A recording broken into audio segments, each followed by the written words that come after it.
प्यारे दोस्तों, नमस्कार। और आज 9 मार्च का दिन हमारा प्रोग्राम शुरू होता है।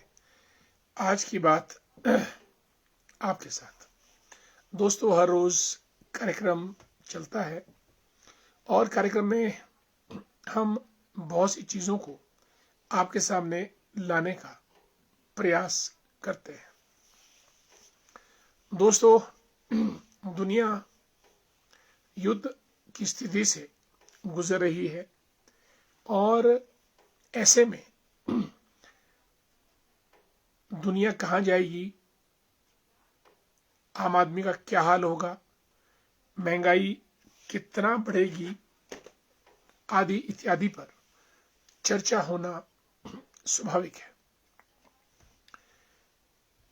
इजराइल, ईरान और अमेरिका आज 10वां दिन तेल के दाम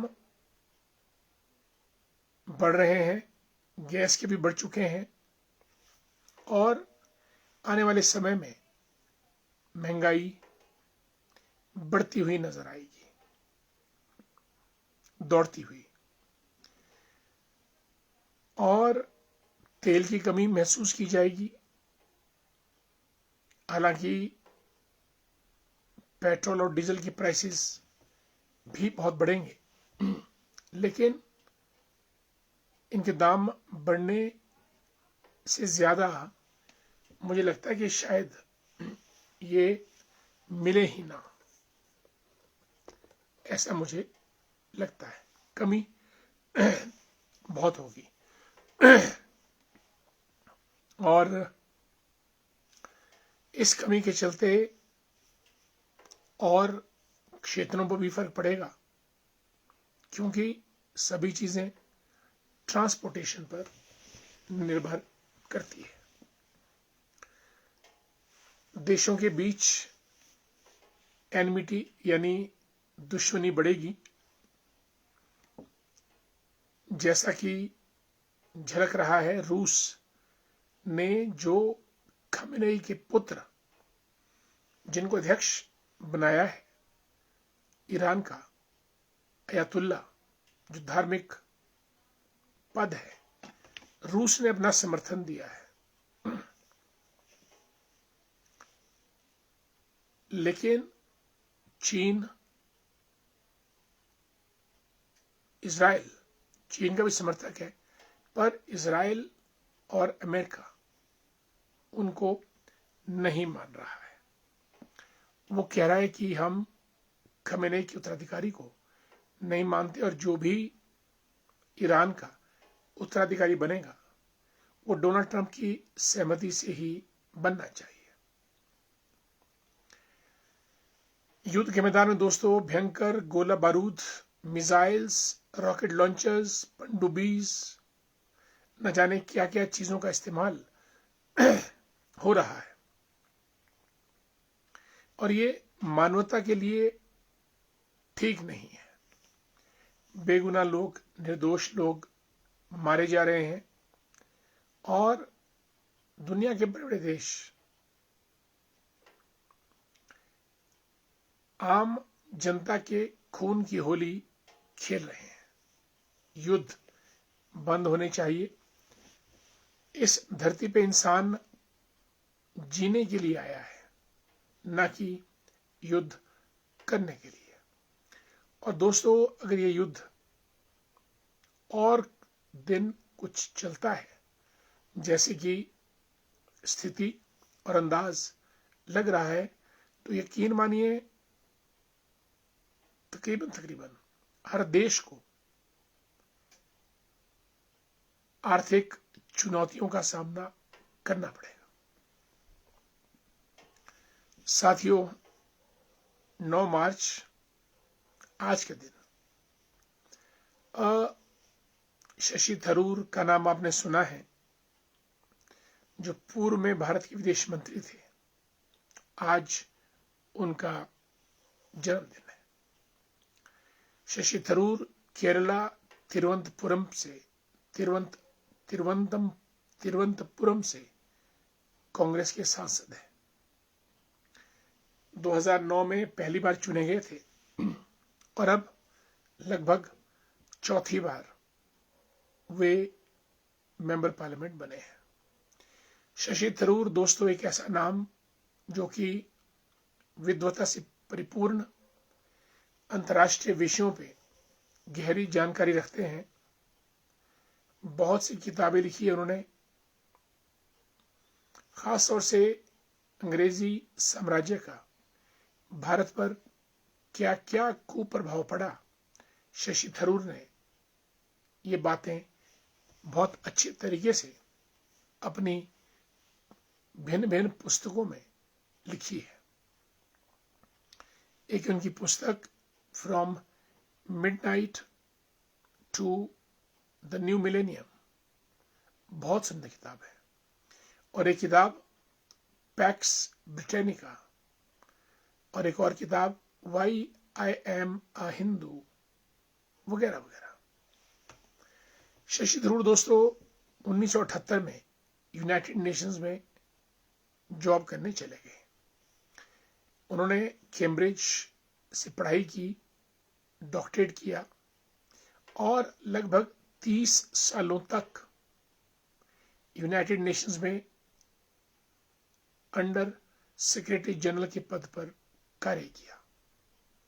Shashi Tharoor is a brilliant personality, और अंत में जब मनमोहन सिंह जी हमारे देश के प्रधानमंत्री थे, उनके प्रोत्साहन से, उनकी मदद से, उनके इनिशिएटिव से शशि थरूर ने संयुक्त राष्ट्र के सेक्रेटरी जनरल का इलेक्शन भी लड़ा, लेकिन वो जीत नहीं पाए क्योंकि अमेरिका का समर्थन साउथ कोरिया के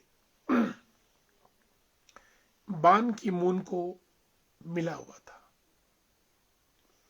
आज शशि थरूर एक जाना पहचाना नाम, और उन्होंने कांग्रेस के अध्यक्ष पद का चुनाव भी मल्लिकार्जुन खड़गे के खिलाफ लड़ा था।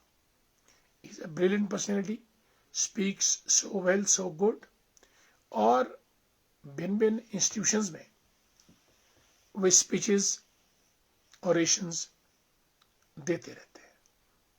आज उनका जन्मदिन है शशि थरूर का। हम अपने कार्यक्रम आज की बात आपके साथ की तरफ से शशि थरूर को बधाई और मुबारकबाद देते हैं। आजकल उनको चेयरमैन बनाया गया है parliamentary committee on external affairs, यानी विदेशी मामलों की संसदीय समिति का उनको चेयरमैन बनाया गया है। दोस्तों हिमाचल के नए राज्यपाल कविंद्र गुप्ता जी हिमाचल पहुंच गए हैं, और निवर्तमान राज्यपाल शिव प्रताप शुक्ल तेलंगाना के लिए रवाना हो चुके हैं, और कविंद्र गुप्ता जी जो हमारे पड़ोस जम्मू कश्मीर में उप मुख्यमंत्री भी रह चुके हैं, अब हिमाचल के नए राज्यपाल होंगे। शिव प्रताप शुक्ल जिनका यहाँ का कार्यकाल बहुत बढ़िया रहा, वे अब तेलंगाना के नए राज्यपाल होंगे। कविंद्र गुप्ता जी का स्वागत हुआ, और शायद कल वो शपथ लेकर कार्यक्रम अपना राज्यपाल के रूप में प्रारंभ करेंगे। दोस्तों इन दिनों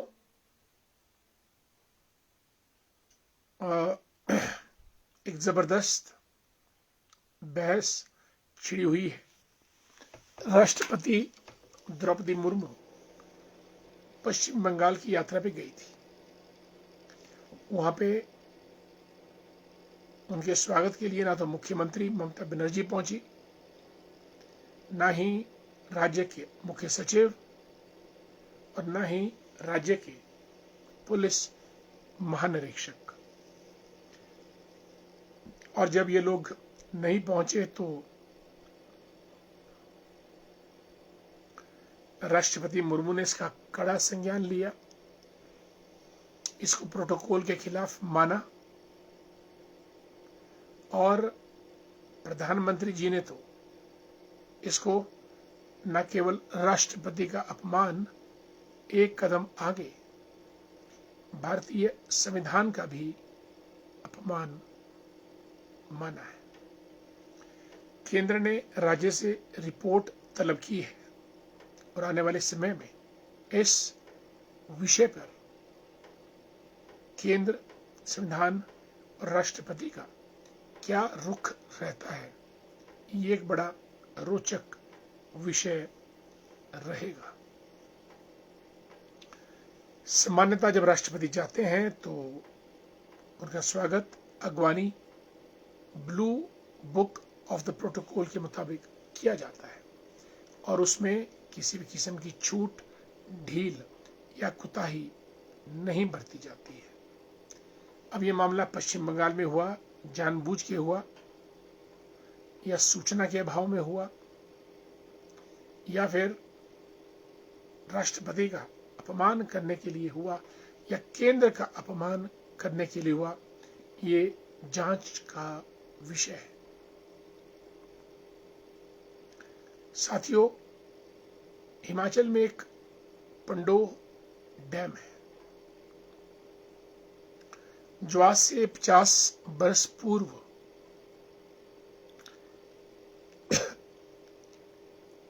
मंडी से कोई 12 किलोमीटर कुल्लू की तरफ पंडोह नामक जगह पर, स्थान पर ब्यास नदी के पानी को इकट्ठा करके डैम बनाया था और उस डैम से एक सुरंग निकाली गई, टनल, जो कि बग्गी, नेरचौक, सुंदरनगर होते हुए सिलापड़ के पास पानी को गिराया गया और वहां पे सिलापड़ डैम बनाया गया, सिलापड़ आइडल प्रोजेक्ट। और वो जो पानी था पंडोह डैम का, जो बग्गी होते लाया, उसको एक रेस टनल के माध्यम से गिराकर सिलापड़ पर बिजली उत्पादन किया गया। जगह का नाम डहर। और दोस्तों, पंडोह डैम में एक डाइवर्जन टनल भी है। डाइवर्जन टनल का मतलब है कि अगर पानी ज्यादा हो गया डैम में तो उस टनल के माध्यम से उस पानी को निकालकर पुनः ब्यास नदी में डाल दिया जाता है। काफी समय से ये मांग थी कि हम डाइवर्जन टनल से डैम का पानी दोबारा ब्यास में छोड़ देते हैं, क्यों ना इससे बिजली बनाई जाए। काफी समय से ये मांग चल रही थी, केंद्र ने अप्रूवल दे दी और अब राज्य की कैबिनेट ने भी अप्रूवल दे दी है कि बिल्कुल Bhakra Beas management board BBMB, जिन्होंने भाखड़ा डैम भी बनाया है, वो लोग 10 मेगावाट की बिजली पैदा करेंगे पंडोह डैम की डाइवर्जन टनल से। डाइवर्जन टनल मीन्स उस सुरंग से पानी जाता है और ब्यास में छोड़ दिया जाता है। अब पॉइंट ये है कि वो पानी इससे पहले कि ब्यास में गिरे, क्यों ना उससे टरबाइन घुमा लिए जाए, बिजली पैदा कर दी जाए, फिर वो ब्यास नदी में गिराया जाए। अब 2 मशीनें लगेंगी, टरबाइन्स 5-5 मेगावाट की, जिनको उस रेसिंग टनल के पानी से घुमाया जाएगा। घूमने के बाद टरबाइन जब घूमेंगे तो बिजली पैदा होगी 5-5 मेगावाट की। उसके बाद वो पानी ब्यास में गिराया जाएगा।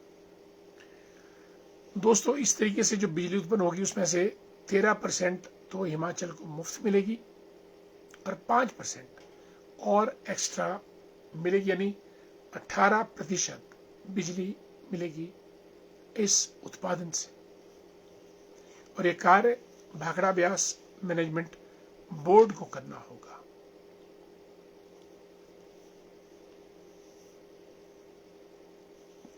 दोस्तों, हमारे बहुत से मित्र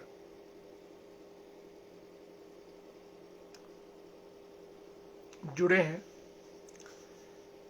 मित्रों का स्वागत लाजमी है। और पविता शर्मा जी गुड इवनिंग, मोनिका भारद्वाज को नमस्कार, कोटगढ़ से जुड़ी हैं, और बॉबी वर्मा मंडोल घाट से जय संघर्ष, तत्तापानी से गुरुदेव जी हमारे मित्र, और ठाया से रंजना शर्मा जी भी कार्यक्रम में जुड़ चुकी हैं, और कृष्ण शर्मा जी को जय श्री राम नमस्कार, स्वागत है आपका बहुत बहुत कृष्ण जी कार्यक्रम में। योगेश्वरी वर्मा जी को good evening, principal Raghav public school घेणी, जिंदल स्टील वर्क्स में काम करते हुए मानिक ठाकुर, और शिक्षाविद चुनलाल ठाकुर जी, सभी को मेरा प्यार भरा नमस्कार। आगे बढ़ते हैं। राष्ट्रीय स्वयंसेवक संघ के लेखराम वर्मा जी जय श्री राम, और हमारे डोमेन के प्रधान रमेश शर्मा जी लिखते हैं कि Shashi Tharoor is one of the brilliant politicians of India. बिल्कुल सही कहा आपने। उन्होंने देश दुनिया घूमी है, चौथी बार मेंबर पार्लियामेंट बने हैं, कई पुस्तकें लिखी हैं, और संयुक्त राष्ट्र संघ में 30 सालों तक काम किया है। और यही नहीं, संयुक्त राष्ट्र के महासचिव के पद का चुनाव भी लड़ा है, और वो चुनाव 10 साल में एक बार होता है, क्योंकि जो यूनाइटेड नेशंस का सेक्रेटरी जनरल है वो 10 साल के लिए चुना जाता है।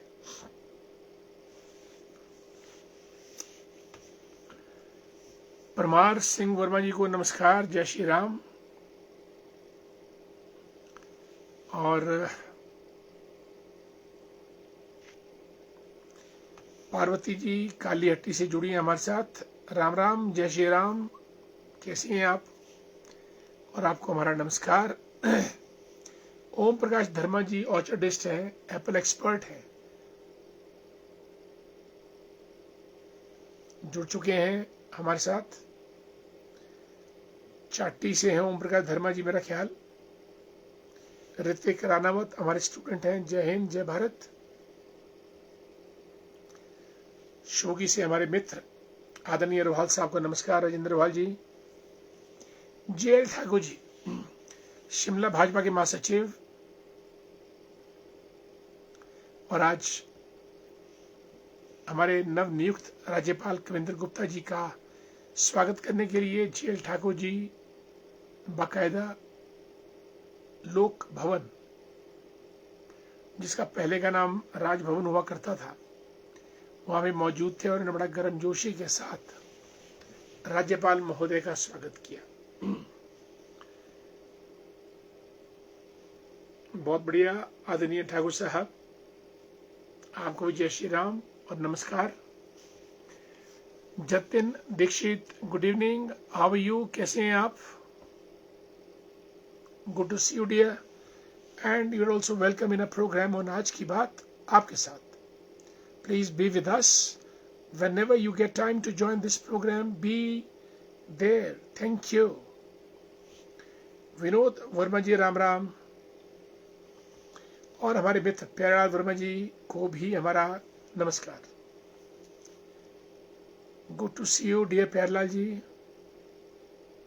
मोहनलाल बुशहरी साहब रामपुर से, मनोज ठाकुर जी सरकाघाट संधोल से, जय हिंद जय भारत। मनोज जी, इस बहाने मुलाकात, बात, दर्शन और याद आ जाती है। सारिका शर्मा भी जुड़ी है हमारे साथ, जय श्री राम, राधे राधे, जय श्री कृष्ण। सारिका जी को भी हमारा नमस्कार। विजय सिंह वर्मा जी को राम राम। दोस्तों, चंबा के डीसी हैं सेमसवाल, उनकी शादी हुई है प्रियंका से। प्रियंका ने अभी आईएएस की पढ़ाइयां की, तैयारियां की, और अपने चौथे अटेम्प्ट में 79th पोजीशन रैंक अटेन किया पूरे भारत में। उनके हस्बैंड आजकल डीसी चंबा हैं, उससे पहले वो एसडीएम चौपाल भी रह चुके हैं। शादी के बाद उन्होंने पत्नी को प्रेरित किया कि आप भी IAS एग्जाम दीजिएगा। पहली बार दिया, दूसरी बार, तीसरी बार, चौथी बार उनको 79 रैंक मिला। अब ना तो IPS में ना IRS में, वो सीधी IAS में उनकी नियुक्ति हुई और उनको काडर भी हिमाचल ही मिलेगा। बड़ी उपलब्धि है कि पत्नी को प्रेरित करके उसको IAS बनाना। हालांकि DC सेमसवाल ने कहा है कि ये उनकी पत्नी का अपना हार्डवर्क और स्ट्रेटेजी रही है, पर फिर भी प्रोत्साहन, मोटिवेशन हमेशा पति का तो रहता ही है। बहुत बड़ी उपलब्धि है। हिमाचल से और भी निकले हैं, 4 लोग निकले हैं कुल। एक कांगड़ा से निकले हैं, एक संदीप जी जो इंस्पेक्टर पुलिस हैं आजकल नाहन में, उनको भी इस एग्जाम में अच्छा रैंक मिला है। और चौपाल के भी हैं, उनको मेरा ख्याल 159वां रैंक शायद मिला है। बहुत बड़ी उपलब्धि है हिमाचल के लिए। तेजेंद्र वर्मा जी को नमस्कार, शायद दिल्ली से जुड़े हैं हमारे साथ। कैसे हैं आप? बहुत बहुत स्वागत आपका। साथियों, आज की बात आपके साथ